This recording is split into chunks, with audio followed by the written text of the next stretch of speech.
Hello, everyone, and welcome back to my channel. I am Molinda Jae, and I'm here to talk about raising awareness of suicide prevention month.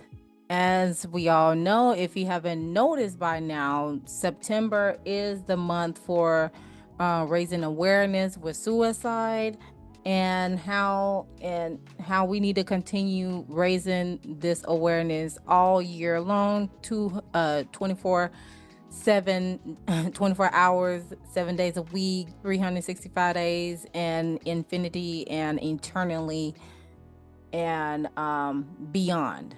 But of course, um, since the panorama has happened within the past couple of years, it has really caused the average person to likely do a little bit more because of the fact of the times that we're living in now. So without further ado, let's go ahead and get into this presentation.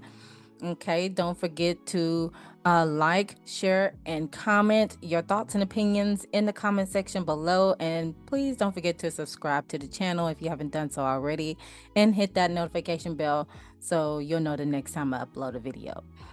All right. So what we're going to be talking about is what is suicide, who gets affected the most, and prevention for it. And I am going to do my best to limit on how many times I say the S word because of YouTube guidelines. It is considered one of those trigger words. So, however, I am using this video as a PSA to continue to spread awareness in all shapes or form. All right. So for the prevention week, it happened within the first week of this month, the first full week of this month, which has started on September 4th and it ended on the 10th. All right. Of course, I'm pretty sure it will vary every year, but for us this year, it fell on a full week. Okay. And I also want to begin with a special quote, and it says, "Place your hand over your heart. Can you feel it?" That is called purpose. You are alive for a reason, so don't ever give up. Unknown. So, what is suicide? It is the leading cause of death. Um, Ending one life is caused by injuring oneself with the intent to die. A ending one's life attempt is when someone harms themselves with any intent to end their life, but they do not pass over as a result of their actions. Many factors can increase with the risk of ending one's life or protecting against it. Um, of course, what groups are affected the most? Ending one's life affects all ages. In 2020, the rate was among the top 9 leading causes of passing over or for people who ages 10 to 64. Ending one's life was the second leading cause of death for people ages 10 through 14 and 25 through 34 years of age. Now, according to the CDCgov website, the rates had increased by 30% between the years 2000 and 2018, and it declined in 2019 and 2020. Um, of course, it is the leading one. I'll say it's one of the leading causes of death in the U.S. because there are other um, causes of ending causes of death that affects more races than others. But even though it says on the website that it is the leading cause of death in the U.S., um, I say, in my opinion, it is one of the leading causes of death in the U.S. With meaning at least nearly 46,000 people had passed by ending one's life in 2020. One death for every 11 minutes. So just put that into perspective, you guys. The number of people who think about the attempt or is getting even higher nowadays. Also in 2020, an estimated of 12.2 million American adults seriously thought about ending their lives, and 3.2 million planned a ending of life attempt, and 1.2 million actually attempted the ending one's life. Now, according to the CDC website as well, of course, some groups have higher rates than others, as I explained before. And of course, the rates vary by race and ethnicity, age, and other factors, such as where someone lives. Now, by race and ethnicity, the groups with the highest rate were non-Hispanic American, Indian, Alaskan Native, and non-Hispanic white populations. Other Americans with higher than average rates of the ending of life are veterans, people who live in rural areas, and workers in certain industries and occupations like mining, construction, and young people who identify as lesbian, gay, bisexual have higher rates of ending one's life thoughts and behavior compared to their peers who identify as heterosexual. And of course, we have over here one of the ways you can prevent of continuing on with those thoughts by contacting 988 suicide and crisis lifeline, or you can call or text 988, as well as chat with the 988lifeline.org. Okay. And with the psychologytoday.com, their statistics was ending one's life occurred most frequently amongst people ages 45 to 54. Women are more likely than men to attempt to do the practice, and men are more likely than women to actually complete the act. All right, so that's just another thing to keep in mind. Now, far as suicide has a far reach impact, and this is according to the CDC.gov website, suicide attempts cause serious emotional, physical, and economical impacts. People who attempt to do the act and survive may experience serious injuries that can have long-term effects on their health. They may also experience depression and other mental health concerns. The good news is that more than 90% of people who attempt to do the act and survive never go on to pass over by doing the act.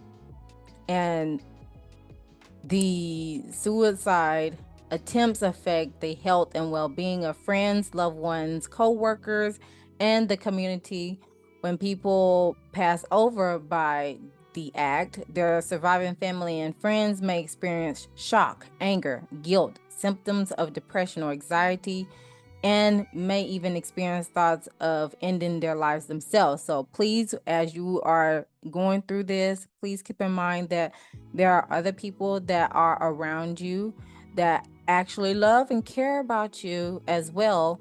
And just as much as you have those thoughts that you don't want to be here anymore, just think of people who actually want you to be here and actually want you to live a loving, happy, and prosperous life, because it can also affect the ones who actually really love you and support you as well. And so, from those symptoms of anger, guilt, and some forms of depression and anxiety, that is basically the stages of grief. Okay. Also, the financial toll of ending one's life on society is also costly. In 2009, um, the ending one's life and non-fatal harm, self-harm costs of the nation nearly 490 billion in medical costs, work loss costs, value of statistical life, and quality of life costs. Which is very interesting because you had, of course, earlier this month, there has been uh, this fitness motivational speaker and entrepreneur by the name of Miss Raven K. Jackson, who had passed away from ending her life. And of course, when she had everything going for her, she's business savvy, healthy eating, uh, helping other people getting their body right in the from the inside and out in the best way, shape, or form. And the fact that she had suffered from depression, from what I read from reports, um, that also led to her demise. And then on the flip side, you also had the Bed Bath and Beyond CFO that also in his life as well, unfortunately, because of the fact that he had been stressed um from the changes that has been going on with being able to maintain, I'm pretty sure, a Fortune 500 company.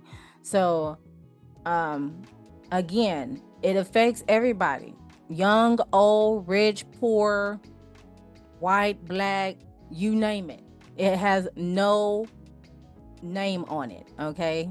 It has no specific name, race, demographic, economic status, etc. All right? So let's go ahead and get into what we can do to prevent it or take some actions into preventing it. As stated before in the CDC.gov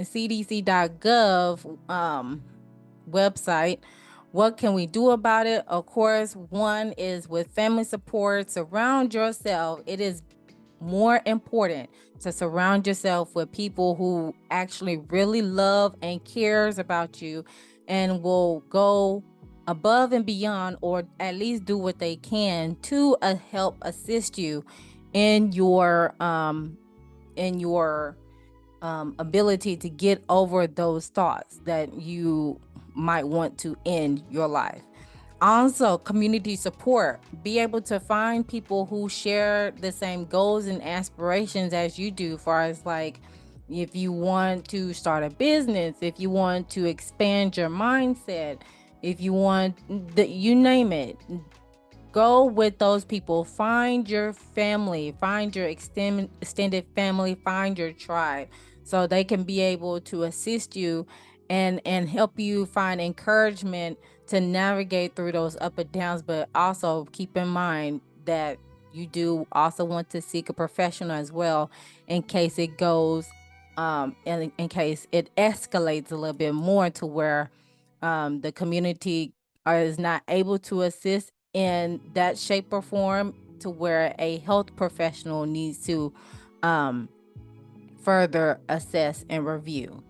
All right. And then, of course, lastly but not least, but I feel like that is definitely needed in all shapes or form, healthcare access.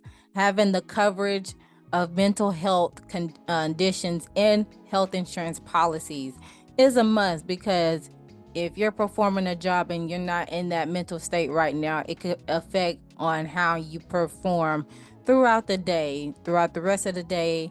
And depending on what industry you are in, it can definitely affect the productivity at work. All right. Also, what awaits you? You can call or text the Suicide and Crisis Lifeline at 988, or contact the crisis text line by text and talk to 741-741, or you can find out more information of the Lifeline at suicidepreventionlifeline.org, as well as you can find more information about the Veterans Crisis Lifeline at veteranscriseline.net, or you can call directly and dial 1-800-273-8255 and press 1 prompt. Okay.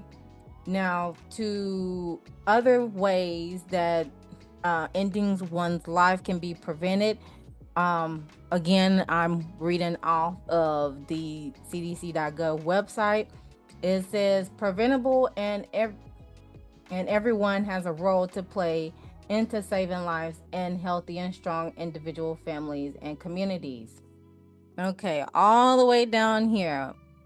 It is preventable, and it has a role to play to save lives and create healthy, strong individual families and communities. The ending one's life prevention requires comprehensive public health approach.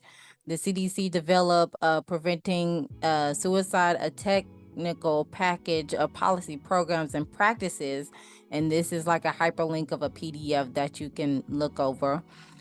Which provides information on the best available evidence for ending one's life prevention. States and communities can use the technical package to help make decisions about ending one's life prevention activities.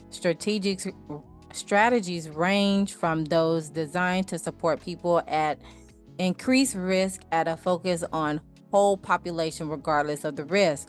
So here we have strengthening economic supports in regards to ending one's life can be preventing by strengthening the household of financial security. That means better wages, better health care, etc., etc. Housing stabilization policies, strengthening access and delivery of suicide care, meaning coverage of mental health conditions and health insurance policies, reduce provider shortages of underserved areas, which is very important, safer ending of one life's care through system change, create protective environments such as reduce access to lethal means among persons at risk of ending their life, organizational policies and culture, community-based policies to reduce excessive alcohol use. Okay. That means that also means not putting liquor stores in every corner of rural areas of neighborhoods, that because that is definitely easy access of how to get a person's addiction back. That's just like a living contradiction. You want to create protective environments, will stop allowing people to open up places that will help, that will enable them to go back and forth of them getting either off of that addiction or putting them at risk of ending one's life. So just to put that little tidbit in there. Also, you can promote connectedness by peer norm programs. That's what I mean by finding your tribe with community support, community engagement activities. Also, teach coping and problem solving skills, such as social emotional learning programs, parenting skill and family relationship programs, as well as identifying and support people at risk, such as gatekeeper training, crisis intervention, treatment for people at risk of suicide, treatment to prevent reattempts, and then lastly, lessen harms and prevent future risk, postvention, and safe reporting and messaging about ending one's life. So, of course, this source is coming from the CDC, Centers for Disease Control and Prevention. Okay. And of course, to end this, for immediate help in the U.S., 24/7 National Ending One's Life Prevention Line. Again, it's 1-800-273-TALK. As well as you can use the shorter version of doing 988. and you can talk with a representative on that. As far as like outside of the US, you can visit the International Resources page for ending of one life's hotline in your country. And of course, I am going to always and forever to continue to sending healing, love, and comforting energy to the ones who have been affected, um, whether in a direct way or indirect way. And of course, just know that you are not alone, and it's okay to speak with somebody if you're having those thoughts. And of course, for the person who is just being that confidant or listening person, be sure to comfort them. Give them that reassurance that everything will be okay and that we're going to get through this and we're all in this together, okay? And again, I would like to thank you all for tuning in to this presentation. I hope you all enjoyed the video and the information that I have prevented presented to you all in regards to raising awareness and continue to raise awareness of this particular mental health um, discretion and the ways that we can do to prevent it. Don't forget to leave a comment down below on your thoughts and opinions about this. And if you enjoy these type of awareness videos, just feel free to, leave your comment down below and I'll act accordingly. Also, all of my social media links are in the description box below.